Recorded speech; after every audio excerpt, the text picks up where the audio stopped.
आदिवासी के नाम पर अगर सीएम बना हुआ है तो ये संविधान ने दिया हुआ राइट है, मगर संविधान ने दिया हुआ पहचान वो व्यक्ति नकार रहा है। इस तरीके से इस प्रांत में आदिवासियों का हिंदू के नाम पर धर्मांतरण सीएम खुद कर रहा है। हिंदू के नाम पर यहाँ का सीएम खुद धर्मांतरण कर रहा है। भारत के लोग हिंदू नहीं है, भारत के लोग शेड्यूल कास्ट है, याद रखो।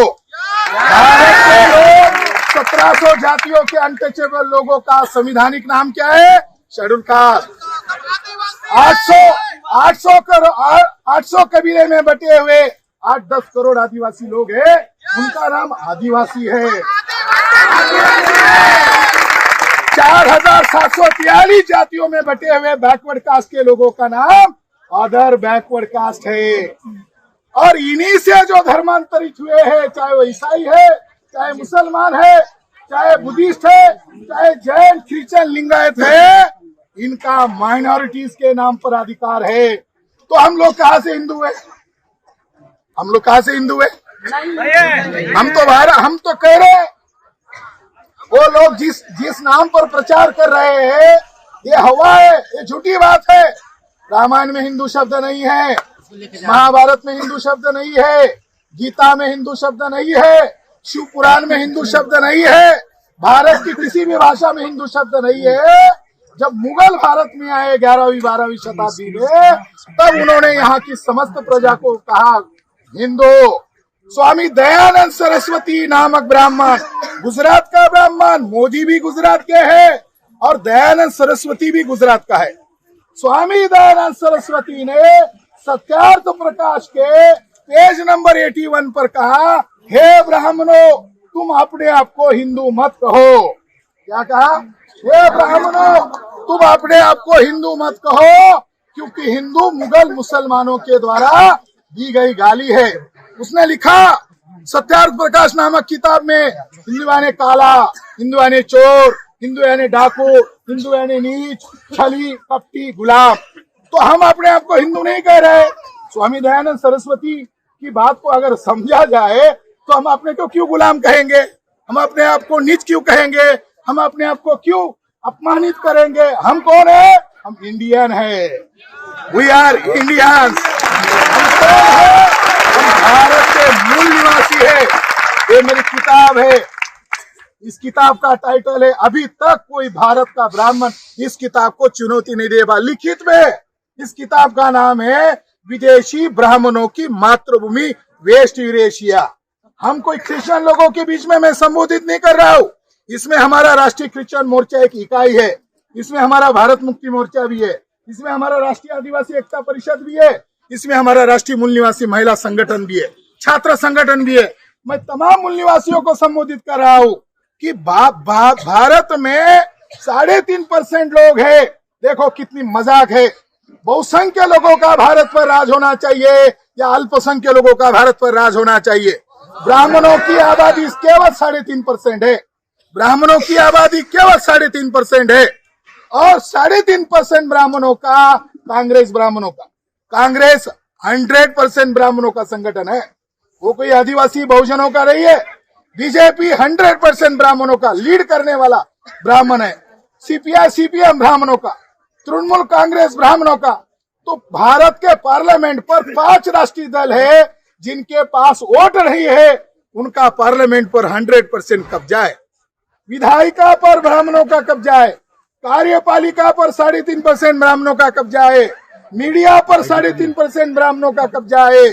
साथियों, हमारे हक अधिकार छीनने वाले लोगों ने, जिन्होंने हमें अछूत बनाया, जिन्होंने हमारे भाइयों को जंगल में खदेड़कर नंगा भूखा रखा, वो विदेशी लोगों ने आज लोकतंत्र को जखड़ लिया है और ईवीएम के कारण जखड़ लिया है। ब्राह्मणों की कोई औकात नहीं है, गांव का सरपंच नहीं बन सकता, इतनी उनकी अल्प आबादी है। वो देश की सारी लोकतांत्रिक संस्थाओं पर कब्जा कैसे कर रहे हैं? अभी पार्लियामेंट के अंदर उन्होंने नेशनल एजुकेशन पॉलिसी स्कीम लागू किया लॉकडाउन में, जब घर के अंदर थे। अब वो कह रहे हैं देखो लोकतंत्र का ढांचा खत्म हो गया है। हम हॉल में काम कर रहे थे शांतिपूर्ण तरीके से, आने वाले समय में हमें सड़क पर उतरना होगा, आने वाले समय में हमें सड़क पर लेकर उतरना होगा। लोकतंत्र की लोगों ने हत्या कर दी है। अब वो कह रहे हैं, क्लॉज नंबर 12 में कहा उन्होंने पार्लियामेंट के अंदर, ब्राह्मण्स पार्टियों ने कहा कि 5वीं 6ठी कक्षा में पढ़ने वाले बच्चों को जाति आधारित शिक्षा का प्रशिक्षण मास्टर जी देंगे। चमार के बच्चों को काय की शिक्षा देंगे, लोहार के बच्चों को किसकी शिक्षा देंगे, सुतार के बच्चों को किसकी शिक्षा देंगे, फिर जज कौन बनेगा, वकील कौन बनेगा, देश का अधिकारी कौन बनेगा, वही बनेगा। जाति के काम तो हमारे पास रहेंगे। तो आने वाले समय में हमें चुपचाप नहीं रहना है। ये देश हमारा है, ये देश हमारा है, इन विदेशी लोगों का नहीं है। उनका खून टेस्ट हुआ 2001 में और उनका खून जो मिला उस खून का नाम है R1A1। ब्राह्मणों के खून का DNA ग्रुप का नाम है R1A1। भारत के आदिवासी, अनुसूचित जाति, जनजाति, OBC और तमाम माइनॉरिटी लोगों का, जिसमें ईसाई भी है, मुसलमान भी है और लिंगायत है, जैन है, बुद्धिस्ट है, सिख है, इन सभी लोगों का आपस में एक DNA ग्रुप मिला जिसका नाम है L3MN। भारत के मूल निवासी लोगों का DNA ग्रुप का नाम क्या है? L3MN। और विदेशी लोगों का DNA ग्रुप का नाम क्या है? R1A1। अब ये लड़ाई 2 ग्रुप के बीच में है। ये लड़ाई अब 2 ही ग्रुप के बीच में होनी चाहिए। ये हमारा प्रयास चल रहा है। तो 2 ग्रुप कौन सा है? R1A1 वेस्ट यूरेशियन ब्राह्मण, R1A1 विदेशी ब्राह्मण और L3MN मूल निवासी। मेरे साथ नारा लगाओ, बोल 50 जय मूल निवासी, बोल 50 जय मूल निवासी। मूल निवासी जागेगा, भागेगा, मूल निवासी जागेगा, विदेशी ब्राह्मण भागेगा। मूल निवासी की पहचान। अब इसमें ये भी जानकारी मिला, ये आए थे 4,500 वर्ष पहले, तो साथ में बीवियां तक नहीं लेके आए थे। ये भी जानकारी मिला, ये रिपोर्ट में पता चला। अब जिनका DNA विदेशी है, उन लोगों ने हमारी सिंधु सभ्यता पर आक्रमण किया, उन्होंने यहाँ के लोगों को गुलाम बनाया। और आज हिंदू के नाम पर जो लोग प्रोपेगेंडा कर रहे हैं, ये आदिवासी बहुल एरिया है, या हिंदू के नाम पर प्रचार नहीं कर सकते, तो उन्होंने तरीका अपनाया, ईसाइयों को टारगेट करो। देखो, उनकी चाल को आपको समझना होगा। ईसाइयों को टारगेट नहीं किया जा रहा है। अगर ईसाइयों के नाम पर प्रचार किया जा रहा है, टारगेट नहीं किया जा रहा है। टारगेट में कौन है? नॉन ईसाई। नॉन ईसाई कौन? Schedule caste. नॉन ईसाई कौन? Schedule tribe. नॉन ईसाई कौन? OBC। बहुसंख्य लोग 3.5% ब्राह्मण को सत्ता में कैसे बिठा सकते हैं? बिठाने वाले नहीं है। अगर सत्ता हथिया लेनी है तो आदिवासी एरिया में क्या प्रचार करो? ईसाई, गैर ईसाई। RSS के लोगों ने जनजाति सुरक्षा मंच बनाया था। RSS के लोगों ने जनजाति सुरक्षा मंच बनाया और उनकी डिमांड था कि आदिवासी में से ईसाई बने हुए लोग रिजर्वेशन नहीं ले सकते। ऐसा प्रोपेगेंडा किया कि नहीं किया? अब उनको क्या करना चाहिए था? उनकी सरकार है पर देश में, पार्लियामेंट में बीजेपी की सरकार है। बीजेपी ने एक नया पिल्लू, नया बच्चा आगे किया। अब इस नए बच्चे को क्या करना चाहिए था? राज्य के राजधानी में हाईकोर्ट में जाकर केस दर्ज करना चाहिए था, या सुप्रीम कोर्ट में जाना चाहिए था, मगर उन्होंने भड़काने का काम किया।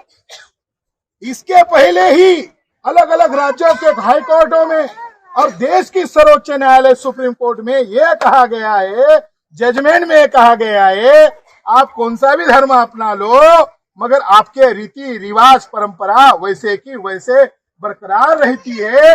इस आधार पर आपके आदिवासी होने का राइट नहीं छीना जा सकता। संविधान कह रहा है, सुप्रीम कोर्ट कह रहा है, मगर उन लोगों ने अलग अलग राज्यों में भड़काने का काम किया और छत्तीसगढ़ में भी भड़काने का काम किया था। ये कौन सा षड्यंत्र चल रहा है? जो संविधान के खिलाफ चल रहा है। दूसरी महत्वपूर्ण बात कि इस देश के 3.5% लोग विदेशी है। अंग्रेज आए चले गए, डच आए चले गए, पोर्तुगीज आए चले गए, मुगल आए चले गए, ब्राह्मण आए चले गए क्या? वो तो सारी संस्थाओं पर कब्जा कर चुके हैं। 3.5% ब्राह्मण, 100% कब्जा। ओबीसी को चाहिए था 50% ज्यादा रिजर्वेशन, इन्होंने ईडब्ल्यूएस के नाम पर उनका भी खा लिया। यानी सारी संस्थाओं पर कब्जा किए हुए लोग आज वर्तमान में क्या करना चाहते हैं? भारत में नरसंहार की वो तैयारी कर रहे हैं। भारत दुनिया में भूखमरी में अव्वल आ गया। मैं ये बातें क्यों बोल रहा हूं? हम ईसाई की चर्चा नहीं कर रहे, असली देशभक्त हम हैं। हम हमारी देश की चर्चा कर रहे हैं, हम लोकतंत्र की चर्चा कर रहे हैं, हम हमारे भाई बहनों की इज्जत की चर्चा कर रहे हैं। भारत दुनिया में कौन सा है? भारत भूखमरी में अव्वल, 116 में 113। ये गर्व की बात है। मोदी जी कह रहे विश्व गुरु बनने वाला है, विश्व गुरु बनने वाला है। अरे भिखमंगा देश बना दिया इन लोगों ने, विदेशी लोगों ने। भारत पहला अव्वल आ गया। हर साल 16 लाख बच्चे भूखमरी से मरते हैं, उसमें आदिवासी बहुल एरिया के ज्यादा होते हैं। ये हत्या कर रहे हैं। ये जो ईवीएम का घोटाला करके सत्ता में बैठ रहे हैं, ये नरसंहार कर रहे हैं।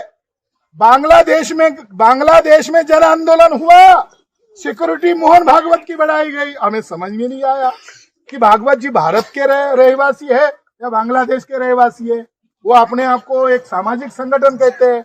मगर मैं आज इस मंच पर एक खुलासा करना चाहता हूं। अजमेर शरीफ बम ब्लास्ट किया गया था। देश में 22 जगह पर बम ब्लास्ट किए गए, ये आरएसएस नामक संस्था के द्वारा किए गए हैं।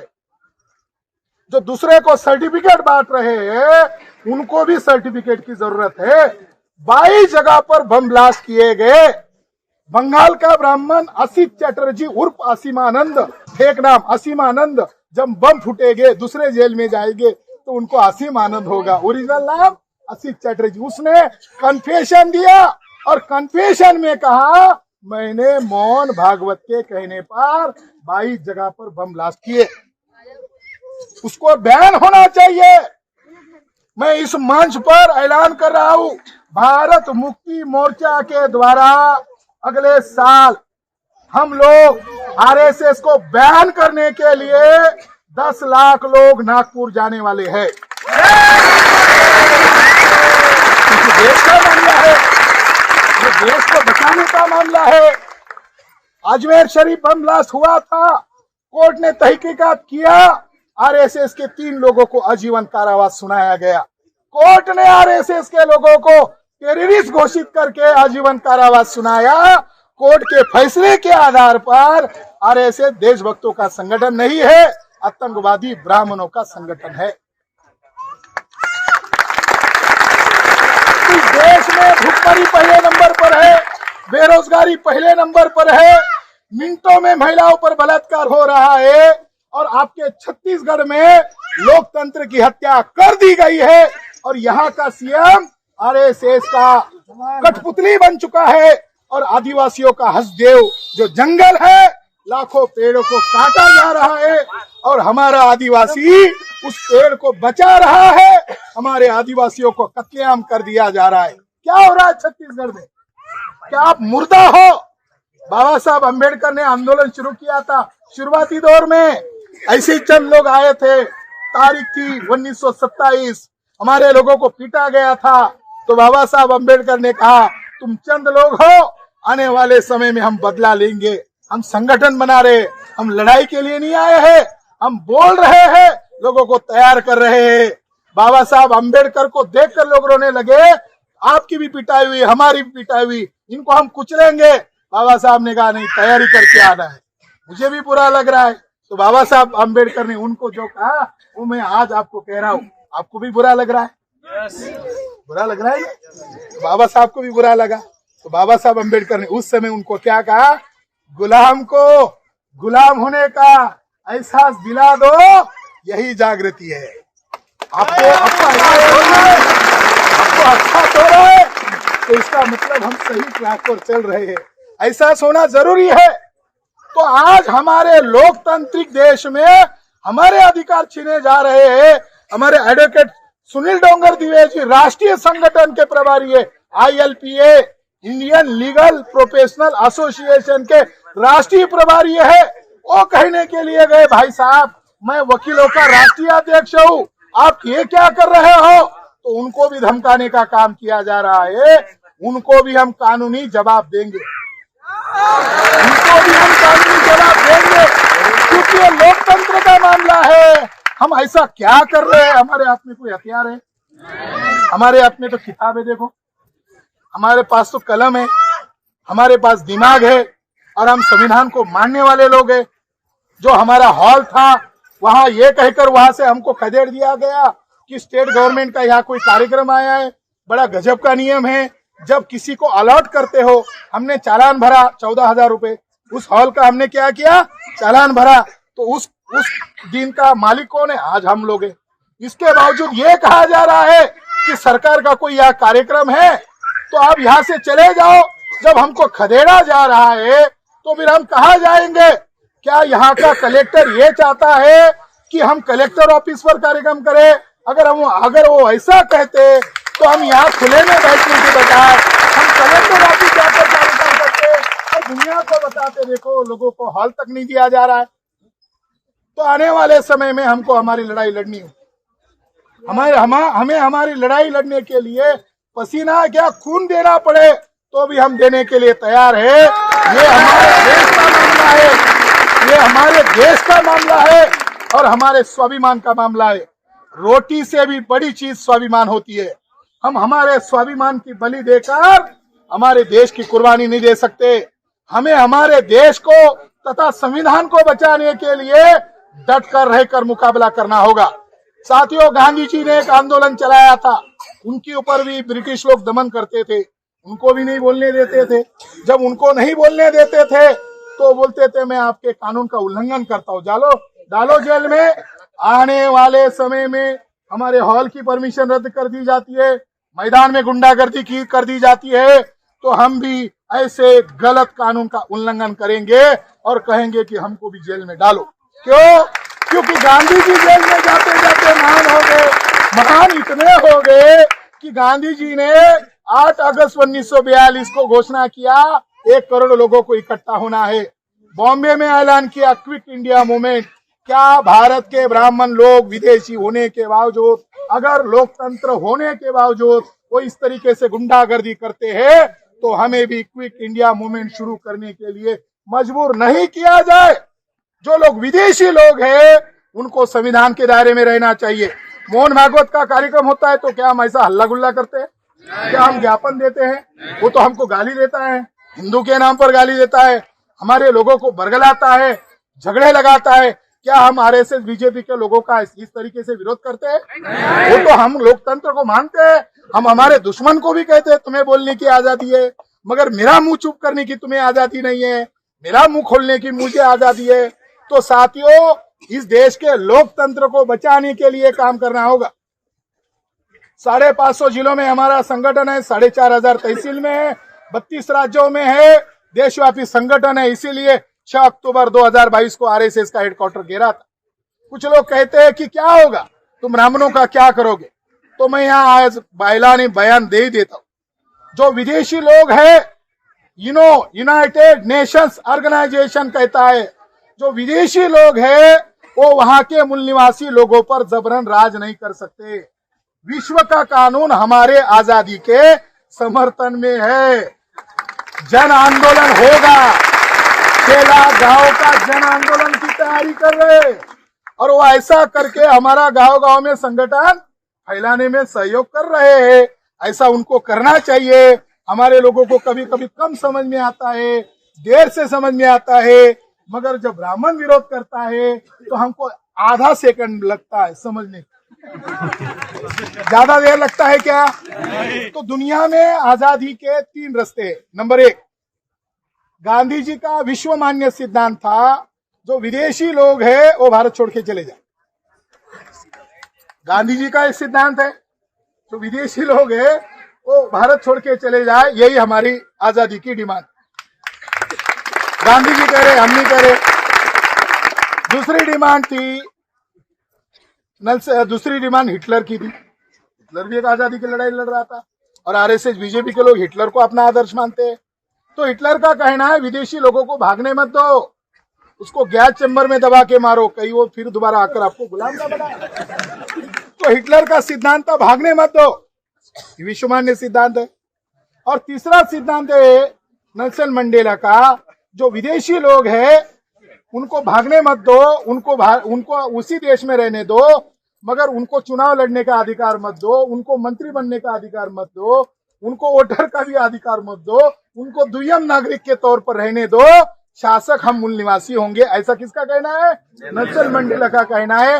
वो कह रहे तुम यहाँ आ गए, टट्टी कर रहे हो, बच्चे पैदा कर रहे हो, कोई ऑब्जेक्शन नहीं, रहो चुपचाप रहो, शासक हम रहेंगे। ये तीसरा सिद्धांत। अब चौथा सिद्धांत हमारा है, अब ये विश्वमान्य सिद्धांत है, चौथा सिद्धांत हमारा है। हम चौथा सिद्धांत कौन सा लागू करने वाले हैं? ये जो तीन सिद्धांत है इसमें से वो एक लागू करने वाले हैं, बशर्ते वो वर्तमान ब्राह्मणों के व्यवहार पर लागू होगा। कौन सा लागू करना है? हमारा अपना कोई सिद्धांत नहीं है, जो विश्वमान्य सिद्धांत है वही हमारा सिद्धांत है। हम शस्त्र हाथ में नहीं लेने वाले लोग हैं, हम सशस्त्र आंदोलन का भी समर्थन करने वाले लोग नहीं है। हमारी आबादी 90% है, हम भारत के ओरिजिनल मूल निवासी है। हमें 6 लाख गांव का संगठन खड़ा करना है। छत्तीसगढ़ में आप लोगों का, आपको तो 6 लाख गांव जाना ही नहीं है, 6 लाख गांव का हमारा टेंशन है। आपको छत्तीसगढ़ के तमाम गांवों में, जंगलों में जाकर संगठन बनाना है। आज का संदेश, हमें भीख नहीं चाहिए, हमें किसी की भीख नहीं चाहिए। बाबा साहब अम्बेडकर हमारा बाप है, उन्होंने हमें अधिकार दे दिया है और देने वाली तारीख है 26 जनवरी 1950।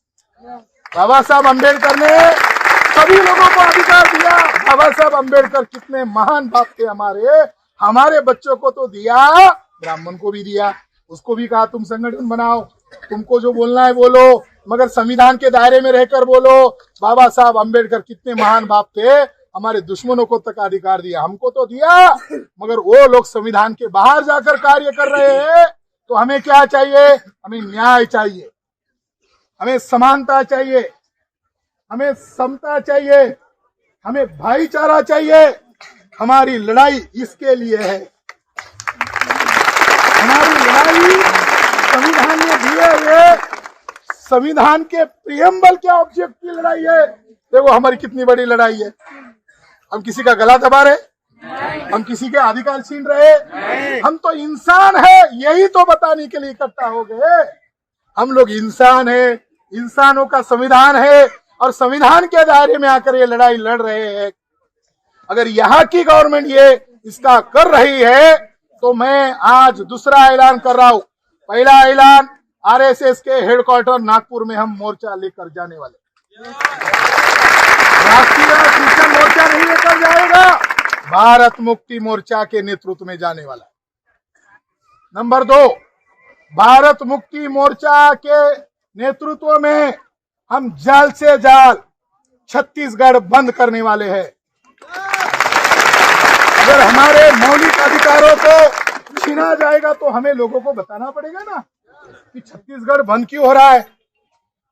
तो ये हमारा ऐतिहासिक मैं ऐलान यहाँ पर कर रहा हूँ। मुझे मंच पर खड़ा होकर बोलना चाहिए था, मुझे यहाँ कुर्सी का सहारा लेकर खड़ा होना पड़ रहा है।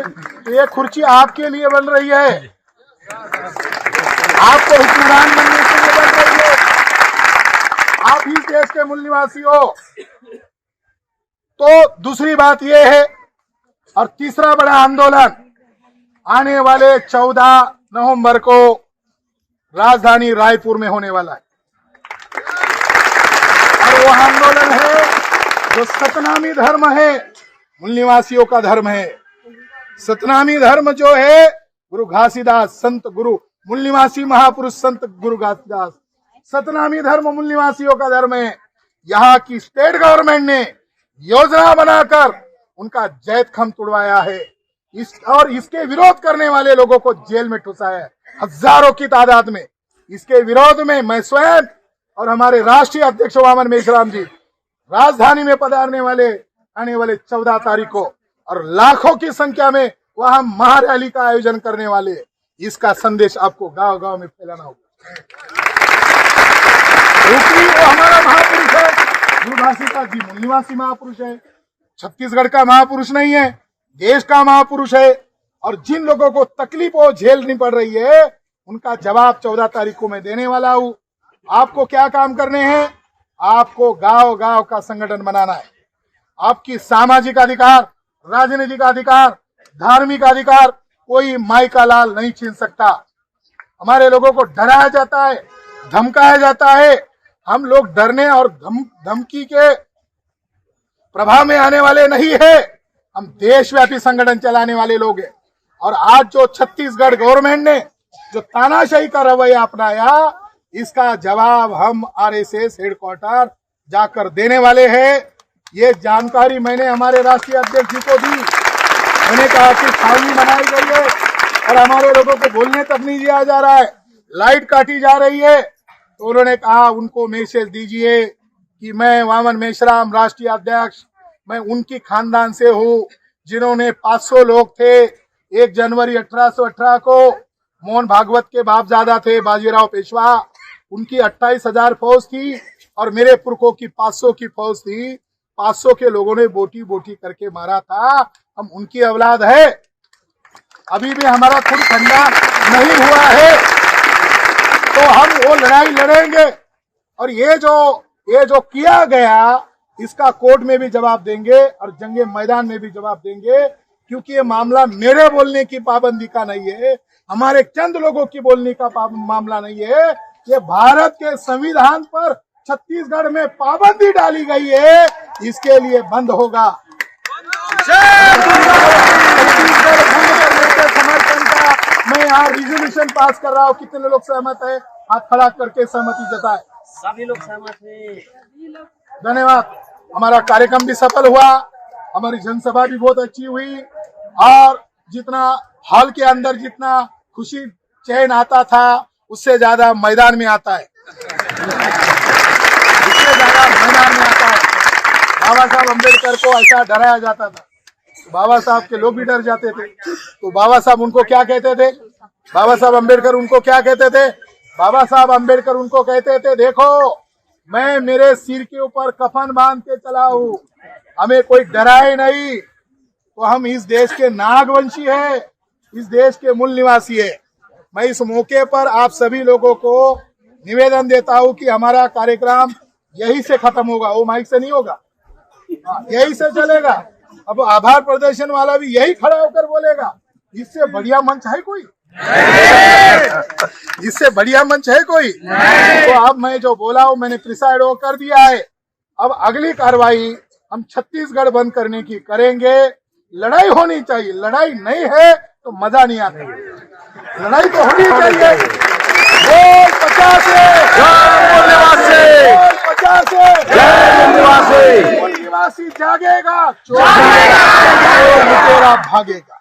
मूल निवासी जागेगा, चोर लुटेरा भागेगा, मूल निवासी जागेगा, चोर लुटेरा भागेगा। सबसे बड़े आतंकवादी ब्राह्मणवादी, ब्राह्मणवादी, सबसे बड़े आतंकवादी ब्राह्मणवादी, ब्राह्मणवादी। बोल 50 जय मूल निवासी, बोल 50 जय मूल निवासी। धन्यवाद।